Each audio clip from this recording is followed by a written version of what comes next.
Hello दोस्तों। तो आज हम बात करेंगे कि ये large cap, mid cap, small cap ये कंपनियां क्या होती हैं। तो दोस्तों, एक्चुअली ये जो क्लासिफिकेशन किया हुआ है कंपनियों का, वो सेबी ने किया हुआ है। और ये क्लासिफिकेशन मेनली जो म्यूचुअल फंड इंडस्ट्री है उनके लिए किया गया है, क्योंकि वहाँ पर डिफरेंट डिफरेंट टाइप के फंड्स होते हैं। कुछ फंड्स केवल लार्ज कैप में इन्वेस्ट करते हैं, कुछ मिड कैप और कुछ केवल स्मॉल कैप में, और कुछ मल्टी कैप फंड होते हैं या फ्लेक्सी कैप फंड होते हैं।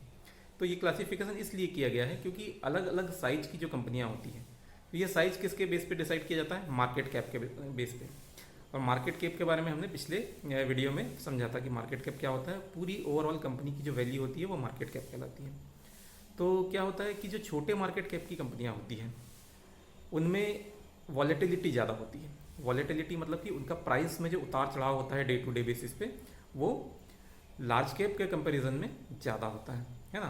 तो ये इसी क्रम में होता है कि लार्ज कैप सबसे कम वॉलेटाइल होते हैं, मिड कैप थोड़े उससे ज़्यादा, और जो स्मॉल कैप होते हैं वो सबसे ज़्यादा वॉलेटाइल होते हैं। यानी कि अगर बाजार में बढ़त आती है तो ये ज़्यादा तेज़ी से बढ़ते हैं, और अगर गिरावट आती है तो ये ज़्यादा तेज़ी से गिरते भी हैं।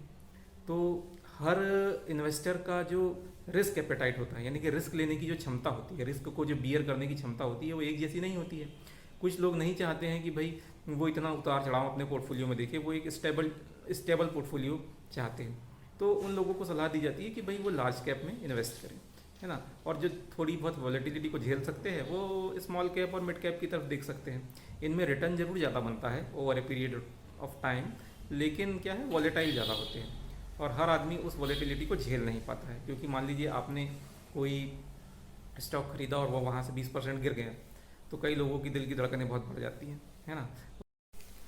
इसी वजह से सेबी ने इस चीज़ को बहुत ही क्लियरली डिफाइन कर रखा है कि कौन सी कंपनियां लार्ज कैप में काउंट होगी, कौन सी मिड कैप में और कौन सी स्मॉल कैप में, ताकि जो जिस सेक्टर का फंड है वो मेजरली उसी में इन्वेस्ट करे। तो देखिए, जो लार्ज कैप कंपनियां हैं वो बेसिकली जो मार्केट कैप के हिसाब से जो टॉप की 100 कंपनियां होती हैं उसको लार्ज कैप कंपनियों में रखा गया है। फिर 101 से लेकर के 250 तक की जो कंपनियां हैं, टोटल 150 कंपनियां हो जाती है, क्योंकि पहली 100 तो हो गई आपकी लार्ज कैप।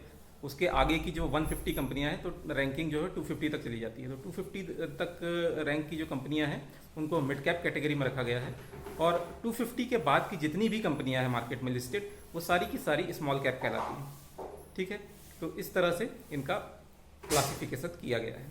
तो इसके बाद आपको किसी प्रकार का कोई कन्फ्यूज़न नहीं होगा जब भी आप ये शब्द सुनेंगे, लार्ज कैप, मिड कैप और स्मॉल कैप।